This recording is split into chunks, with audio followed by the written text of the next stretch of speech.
I walked around the room tonight and I said, you could cast Broadway Danny Rhodes here. I am to tell you, all your entertainer, Ryan Katz, what's that? Yeah, but you don't come on for a while. You're the first one? All right, listen, you got 10 minutes. Sorry, Eric, you didn't mean to give you a heads up. What part of 7 o'clock room did you get? Anyway, no. Oh, brother, I gotta tell you, I walked down this picture road tonight and saw all these pictures of Carol. Oh my God, isn't it marvelous? I mean, here she is writing articles all the time for all these magazines that no one ever reads. You know, the ones that you get because you're a member of the club, but you never look at them unless your picture's in it. And she's all, you know, she's such a joy. She's in all the organizations, and she travels all over the world just to be part of these organizations. And with all the other people just like her who just travel all over the world to be part of the organization. She's so good. She's such a talent. You're not gonna hit me yet, are you? Give me a minute. Wait till I really get mean. At any rate, you know, we all know about that. You know, what a great entertainer she is. Most of us work, and she's worked as our agent at one time or another, casting or putting us in some sort of show. By the way, my name is Michael Levitt. I don't have my card. And just to get well, that's good. Thank you. I'll be here next week. At any rate, we have to go back into time to December 25th, 1943. The height of December 25th. Charlotte and Edward Odin. That's a mix of Thor and Odin, the great gods. Yes, that's right. Charlotte and Edward got together and they had a little baby. But her little baby was not going to be named the name we know her of today. What was it? Lorraine. Lorraine. Her mother actually named her Lorraine. And the nurses said, no, you can't call her Lorraine. Said, well, wait, no, that's her name. It's Lorraine. It's on her birth certificate. They said, but we're calling her Carol. Christmas Carol. We're all calling her Christmas Carol. And she's reacting to it and bonding with us. So, your mother had to change your birth certificate to Christmas Carol. Always causing trouble with the paperwork. Anyway, she goes on, and I didn't even tell you, Queens, New York. Can you believe it's such a typical showbiz kid? And anyway, but she didn't go into showbiz. Although all through school she's dancing. You know, she hated football, she hated basketball, but she loved to be in the kick line. She was at the kick line, she was one of the Rockettes there in Queens. Can you imagine that? Really? Not a real Rockette. They just call them the kick line. Listen, you know Carol, she heads her resume. What? I didn't say what else you passed. But anyway, you did that. What? Queens Rockette. Yeah, anyway, we'll call you later. Anyway, she goes on, continues her education. She goes to the State University of New York, where she's in international studies, very much involved with African and Asian studies, but her degree is in education. She's an education major. And there we go. Let's hear for education. I think we're on the liberals left.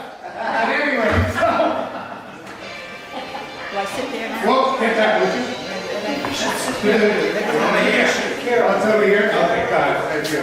What's that? Do you want to get in the throne? Okay, I'm going to rotate it. It's much better than the throne. Don't even mind if it's in the middle there. I just love all those pictures. You know, you have one picture over there where you're like 5 years old. I don't know, you gotta see this over here. She's 5 years old, her hair looks exactly the same. It's a clown wig. It's exactly the same. Anyway, she studies her junior year over at the International Christian School of Tokyo. She's over there and she talked to parents into letting her there. Her parents are like, no, yes. Very strong. And while she's over there, she said, I'm already halfway around the world. I might as well do the rest of the world. So she and a friend do a world trip. While she was in Tokyo, you were actually teaching a Japanese businessman to speak slang American English. Yes. Wow. I had to pay for the rest of the trip back home. My kids. Oh, she had to pay for it herself. Her parents wouldn't pay. They paid for her education, but not her trip home. I don't blame them. Neither there. She then comes back, and friends of hers say, Carol, we've got this kid now. I'm not blocking a picture. I just don't want to get feedback. I'll stand back, okay? No problem. Anyway, friends said, we got a kid now. We could use an au pair. We could use a nanny. And it's back in Brooklyn. So she goes, you know what? If I move back, I can go to Brooklyn and go to Brooklyn College for free and finish her master's degree. So she does that. Are you guys loving all this backstory? Yeah, we can. What? More. They want more. Okay. They're going to get lots more. You haven't seen anything yet. I've got 6 of these sheets.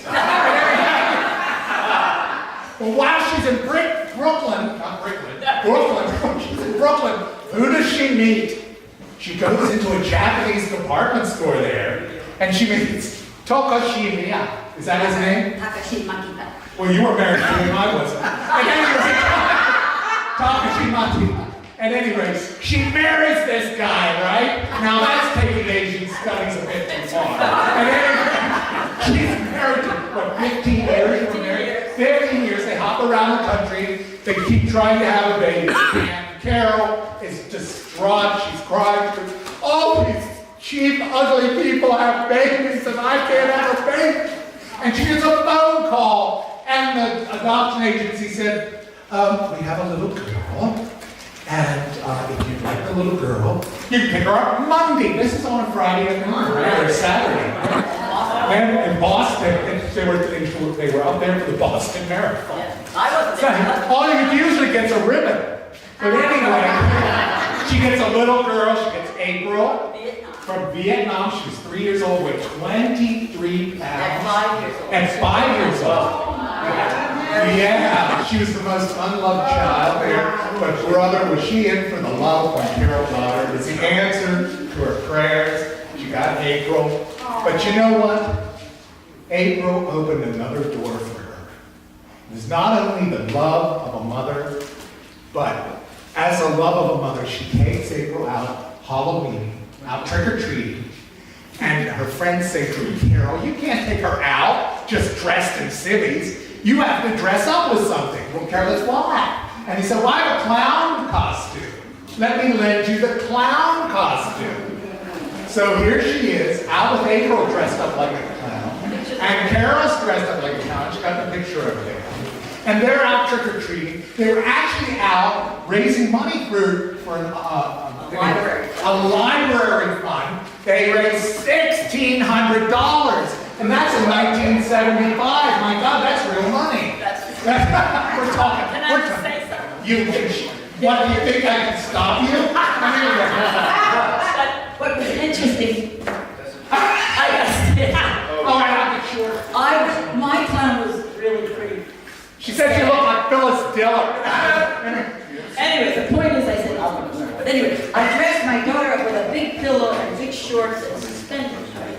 So when she went, that made everybody laugh. She didn't have to walk. And so she's the one that raised the money, I think. Yeah, right. Carol never does anything. It's always somebody else. And anyway, her marriage ends with Toki. He's the end of Toki. Bye-bye Tokyo Rose. And anyway, she's up in Connecticut, and she goes, April's Vietnamese, and I love being in a more diverse area. But at the same time, she's like just crazy about clowning. She's going to all these seminars, workshops, and she comes down to Silver Spring, Maryland, and she goes, this is a really nice, diverse neighborhood. I kind of like it down here. What were you thinking of? But anyway, she comes down there, and she starts more and more clowning. She's working as a dental assistant while she's doing the clowning on the side. Because you didn't have any money. No, I had a master's and they didn't want new teachers from out of town, so I had to take a less paying job. But I did balloons for their recalls, and I got more recalls than I ever had in the Denver. Anyway, that's how it started. Did you get free fillings? Yeah. So, free cleanings, free fillings. I've had nice benefits. And anyway, while she's there in an apartment complex, she meets Les Collins. They hook up. They start doing more and more clowning, getting much more professional. They say they find they're getting all these different jobs, referring people for jobs. Les says, you know what? We're giving all this work away. Why don't we form our own company, Bingo and Buddies, where a lot of us started, knew them in the early days. And then they move over to Kensington, Maryland, and that beautiful mansion over there. It was a beautiful mansion. Well, it's what they renovated it. That's right, I remember Les did all the tile work up in the bathroom, or the whatever. What happened? Oh, I know, I told you not to come in. I know, really. I think it's a baby elephant, it's Trump saying it. Anyway, so.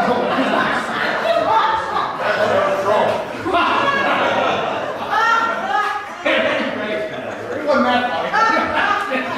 She got it. Anyway, the rest of you all laugh on the way home. You just laugh. And then you pay.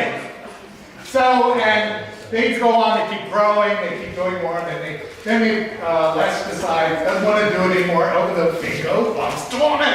It's her life. She's always doing, 60 articles. Always doing all the clown camps, and not only that, I mean, for the circuses, the different circuses you did, just the one, well, that's all right. Listen, I'm bad here, So, and not only the circuses and that sort of thing, but of course, in the hospital work, all the hospital, yes, Caring Clowns International, and all the good stuff. There's one picture over there that really, though, is brilliant. I guess this is brilliant. They're all brilliant, but the one with Nancy Reagan and I. But anyway, they're all brilliant. But Carol was going down to visit her uncle. She said, I want to do something special for him for his birthday. I want to do something special. So she decides she's going to go down to her uncle in Florida and belly dance for him. And she had a wig and everything. She didn't think he would recognize her. But of course he loved it. And not only that, he loved it so much, it's like, you gotta go over and show the Horwitz. So they go over and do the Horwitz. Oh, you gotta go over and show the Smiths. All for an hour, she's going around the complex where her uncle lives, belly dancing. And she's going, oh my God, this is killing me. This is killing me. Turns out she had an appendicitis. Had to have an appendectomy.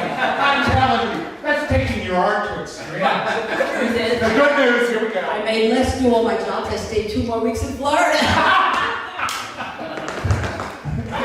And care first cross to care. Right. At any rate, so that brings us today. By the way, that brings us today. And by the way, she has a bassinet she'd like to give away. Loaning it. I'm sorry. I was in the pictures over there. I really do. I've loaned it to 50 families, non-smoking families.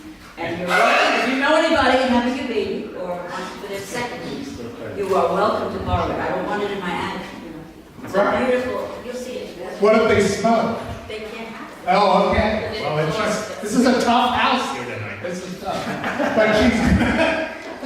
Well, Carol, what do you say? Should we start the entertainment now? We got a lot of fun people coming here tonight. That's on another sheet. Here we go. Karen, are you ready now? Yeah. Well, let's welcome to our stage our first act tonight, Eric Henning.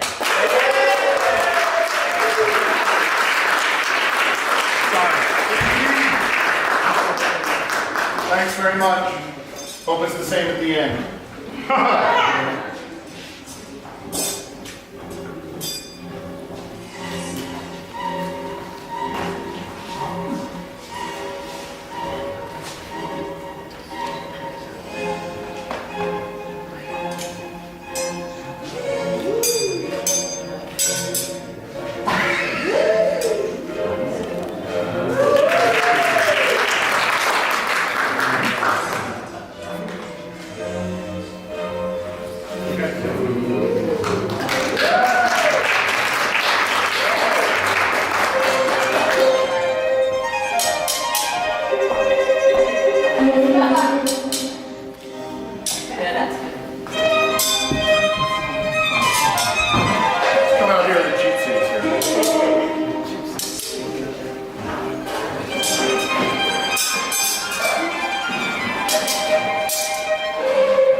Now, I'm not going to ask you to believe that I can put a solid object to another solid object. No.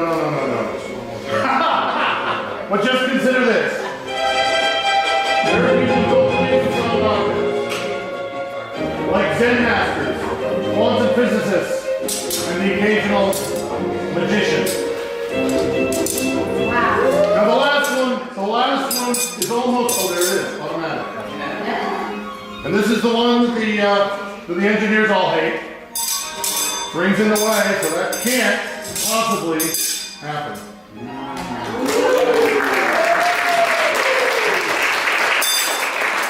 And now we have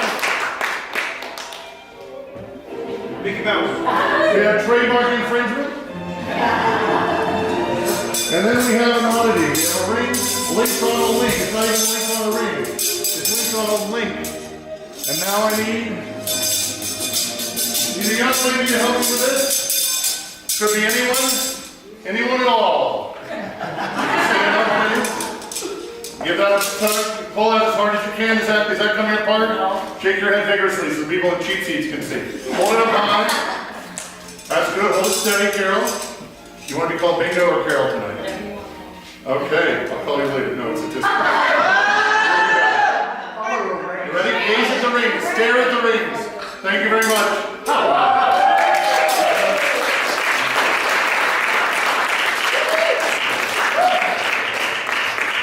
Because as the men already know and the boys will soon learn, there's nothing more powerful than a woman's gaze. Hang on to those for me, please. That's, yes. Just like that. Thank you. Okay. One more quick thing before I go. It's a specialty of mine. Thank you, Maestro. Thank you. Whenever there's a special occasion, I like to bring a bottle of the bubbly. Oh, it's not champagne. I mean, I know some of you don't want to bring champagne in here. It's bubbly. Yes, thank you. My magic is awe-inspiring. Thanks. Yeah, reminds me of summertime when I was a kid, perhaps when you were children too. Mom would get out the soap and we'd play because the humidity around here had to be good for something. But the first thing you learn about bubbles when you're a kid is they don't last very long. And it isn't too many years later you realize neither did those summers. And now I'm at an age where we're beginning to see a lot of our heroes going away. Bubbles and people. Don't you wish they both lasted longer? Yes. So my wish for all of us today and every day is that when you're in these moments, you're visiting with your friends, grab a hold of these moments and don't ever let them go.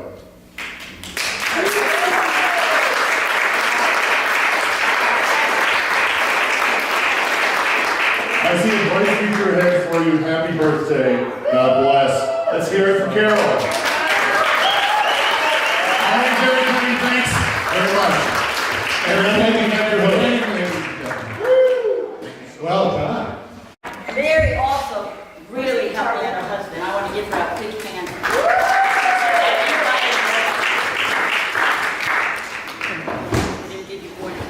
So is there anyone named Mike in the room? Oh, yes.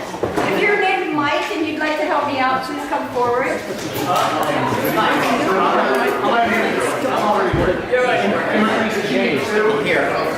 You're here. First, I'd like to say thank you to Carol for putting on this fabulous party, for inviting us all. I think it's just wonderful what you're doing.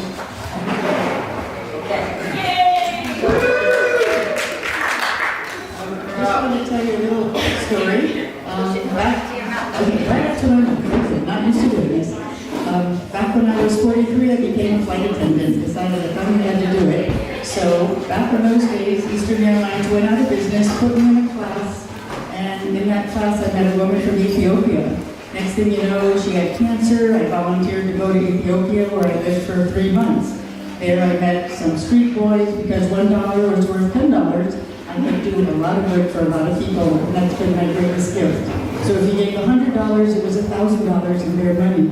So I was able to put 3 boys through. One is now a social worker in Canada, and my godmother to his child, and one became a professor in Ethiopia, and and one is a pharmacist in Kansas. I was blessed this January that he's getting married in Ethiopia, so off I went with my sister for 3 weeks in Ethiopia this January to celebrate fabulous, amazing weddings. So that was wonderful.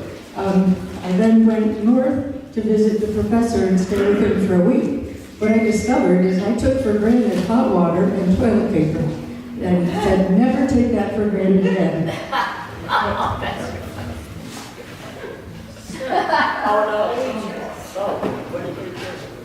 So here in America, we have at Costco from floor to ceiling, we have toilet paper. When I got to the house that I was in, there was no hot water and there was no toilet paper, and we had a week to spend there. So it was an interesting experience. All the restaurants didn't have toilet paper, and there was a lot to learn. So I've now come to appreciate every time I turn on the tap and there's hot water, or we have a whole roll of toilet paper. This is the size of the toilet paper they sell in Ethiopia. And after about 3 days of using cold water to wash ourselves in order to go and clean yourself for the restroom, I told the people I was staying with, could you please go to the store and let me buy toilet paper? So we did that, and yesterday I had another boy that when I did volunteer work at the homeless shelter, I met a young man from Nigeria who had several master's degrees, and I thought, why are you here in the homeless shelter? So I took him home and let him sleep on the floor of my apartment, and then gave him money so he could get his green card, and he paid me back every penny. And yesterday I got to have breakfast with him, so he's leaving for the Army shortly, and he told me, oh, of course, back in his country, he said it costs too much kerosene to heat the water for hot water when you take a bath. So you grow up from babyhood on, always having ice cold showers and water. So it just has taught us that we just take so much for granted here.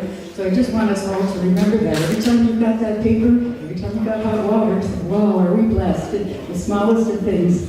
And when they do their coffee ceremony, they use these little cups, and it's a wonderful thing. If you ever had a chance to do an Ethiopian coffee ceremony, it's a whole adventure, so just tell you about that. And when they do their coffee ceremony, we're used to having cookies and cakes and so on. Well, that's often saved for extremely special occasions. This is what they have with their coffee. It's a hard grain that you chew on, so it's just a different learning experience, like, okay, grain with coffee. So that's all I want to tell you, so let's all be grateful for the little things in life.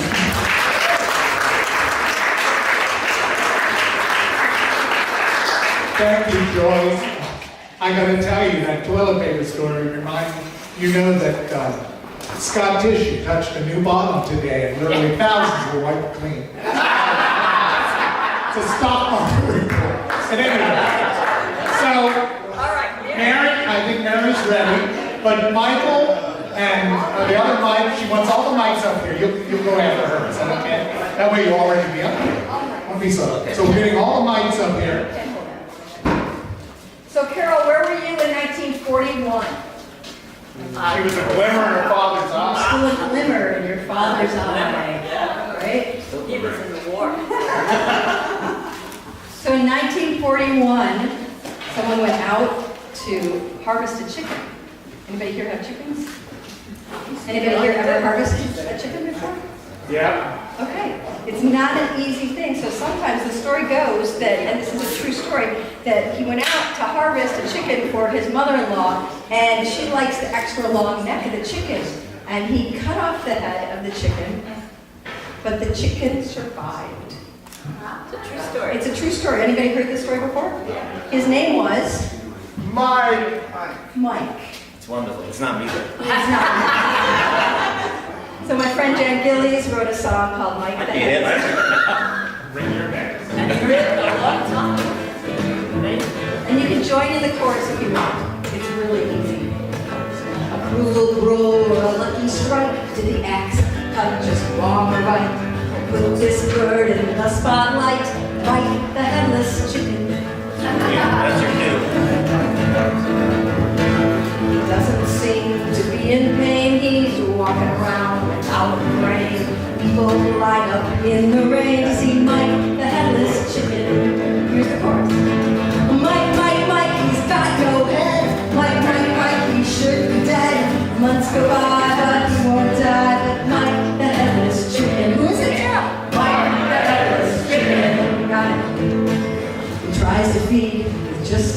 neck and struts around like, what the heck? He's got no beef with which to peck. It's Mike the Headless Chicken. He still can hear in left one ear, and so he tries to crow, I fear. Yeah, that's pretty good. But all we hear from him is a gurgling sound is all we hear from Mike the Headless Chicken. First time, Mike, he's got no head. Mike, he's got no head. Mike, he shouldn't be dead. Mike's alive, but he won't die. It's Mike the Headless Chicken. Ooh! Mike the Headless Chicken. But it's all a true story. Hope you're taking notes. God, I'm trembling. Paid for a tractor and some land. This bird is worth 100 grand. Forget the bush, this bird in hand is Mike the Headless Chicken. Here we go!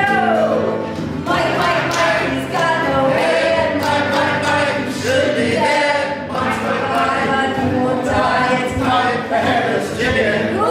Mike the Headless Chicken. One last in all our eyes. A 4-foot statue made of knives. It's true. Axes and assorted sides. Mike will never die. It's true. Oh, Mike will never die. So we're gonna sing about him. Mike, he's got no head. Mike, should be dead. Mike's alive, but he won't die. It's Mike the Headless Chicken. Mike, he's got no head. Mike, he should be dead. Mike's alive, but he won't die. It's Mike the Headless Chicken. Mike the Headless Chicken. One more time. Mike the Headless Chicken.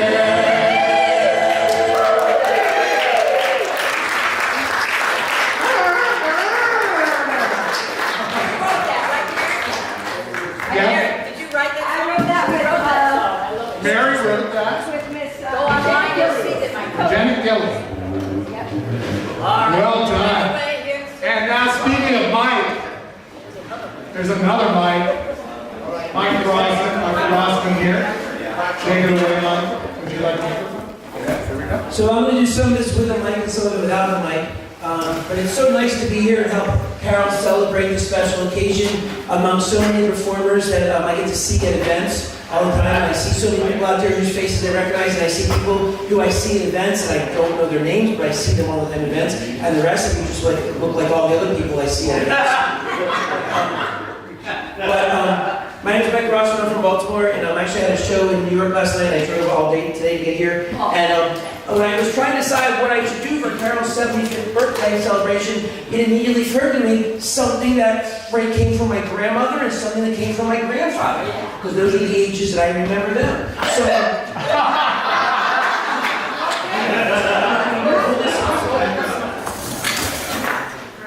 This was actually left to me by my grandmother on her deathbed, okay? And she was an escape artist, and she had other hobbies I think she used this also for. There's two combination locks here. Two combination locks, okay? And they are sealed, they are locked, and they're not moving, okay? And I'm gonna set them right there. And what I'm gonna do now is I'm gonna have... Mike. What I'm gonna do now... Mike has a mic. No, 30 years, I've never had one of these before. I feel like Billy Joel. You know who I know and who I don't know. So just to do this, we're gonna do this quickly because Eric Henry's got that crap, that bullwhip he's cracking. But I want you to give this to somebody who I don't know, and you're gonna pick a number between 0 and 36. Okay? Pick a number quickly. Pick a number. Just write down a number between 0 and 36, and then we don't know each other, do we? No, you can tell me, it doesn't matter. Let go. We'll make this harder on me. Does it work? These are the pens that Carol was giving away. So they're gags. They're gag pens. Okay. You have a number? Find somebody else who I don't know and have them pick a number between 0 and 36.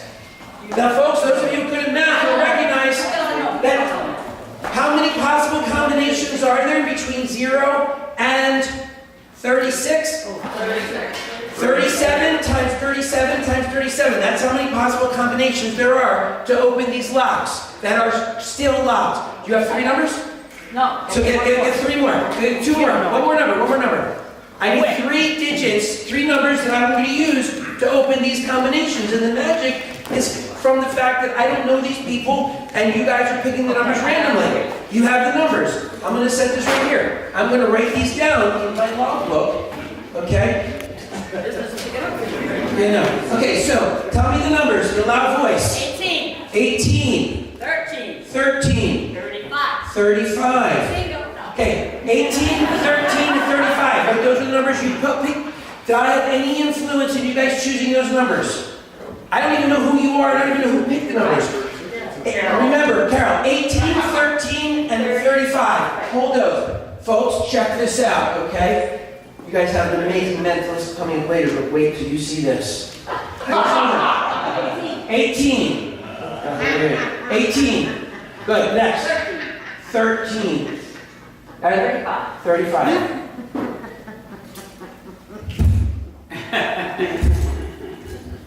Okay, try again. 18. 13. 35. Brace yourselves.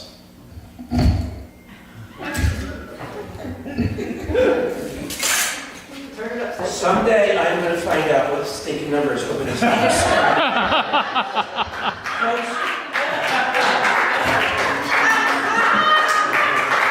The next thing I can present for you is something that was invented by my great-great-grandfather, actually my grandfather, back when he was a Girl Scout. I'm going to start off with a graham cracker. And I'm going to add a little bit of chocolate sauce.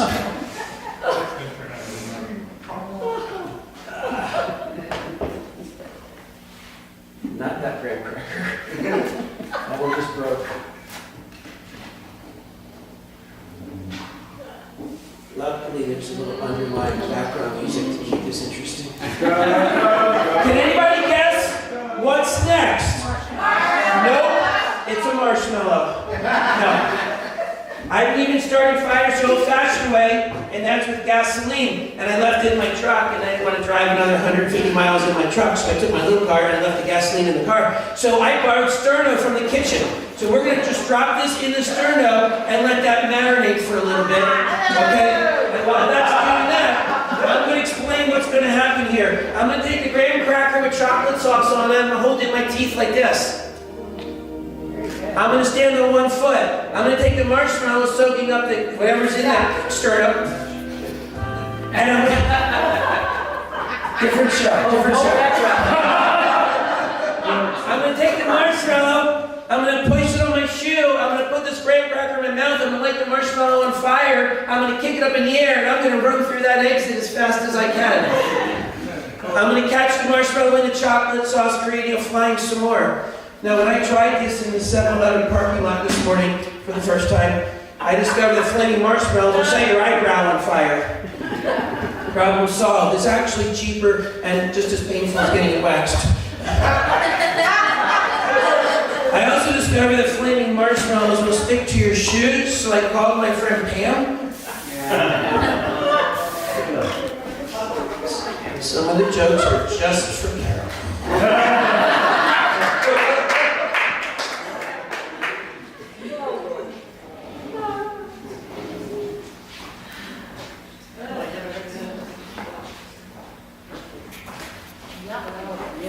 Now, I would not be so stupid as to try this with the sterno for the first time in front of you all.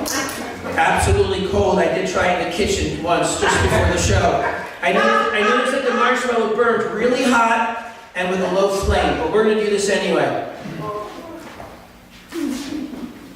No, we gotta document this for the court case. Exhibit A, Your Honor.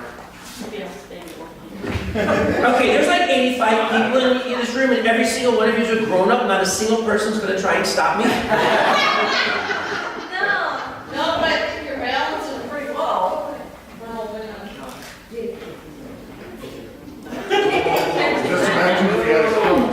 Okay, folks, it's stuck to the shoe. This is not going to work, okay? I am so sorry. I left the gasoline in the other car. We're going to go. I've got time for one more thing. I got this brand new unicycle in New York yesterday. It was totally on sale. I am so psyched. You guys are going to love this. It was the best deal ever on a unicycle. The only thing is it's chained to the parking meter. But it was so on sale. And guess what, folks? There is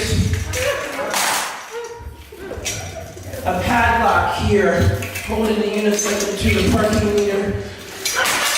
And what are these numbers, Carol? 18. 13. And 35.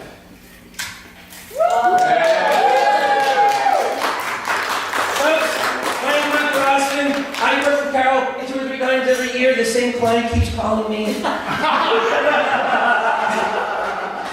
Carol makes $20 every year for the first week of August. Thank you for having me.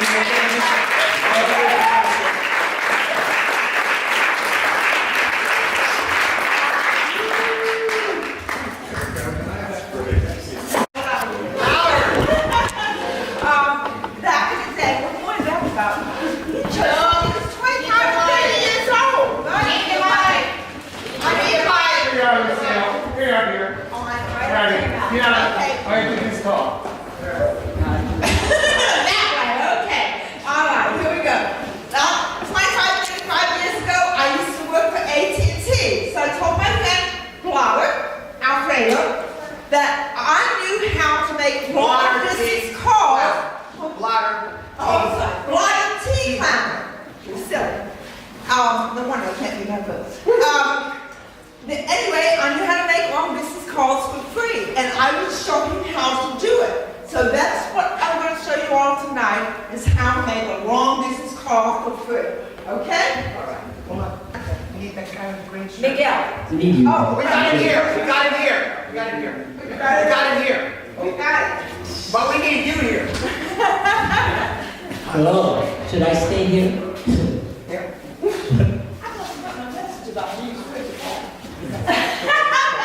Okay, here we go. Okay. What you need is a long distance line. Long distance line. I'm the operator, and you're going to receive the call. Now here's how it goes.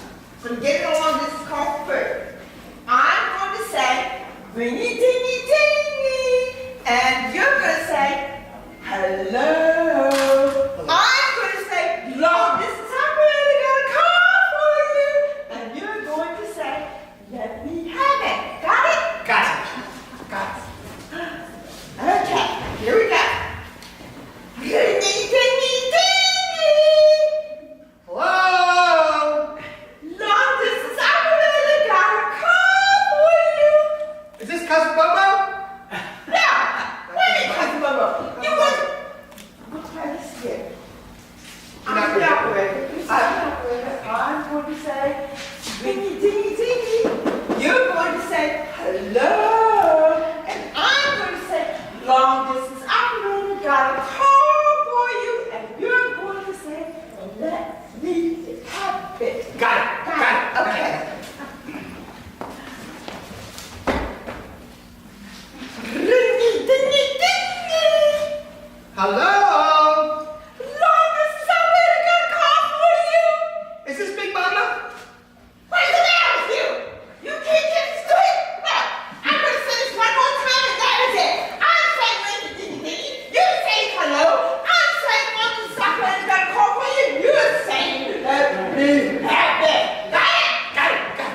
One more thing, here we go.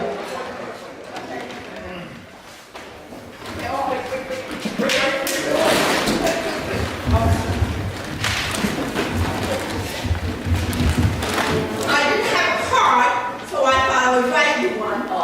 And here's how it goes. Dearest Bingo, alias Carol, and the other able assistant.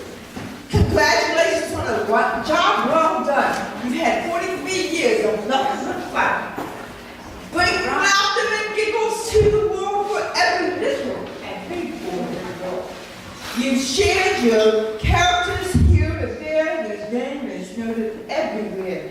And to think that all your characters are built around the one and only Bingo the Clown. So thank you for the job well done, for filling the world with your laughter and fun. Popping the nose with love. With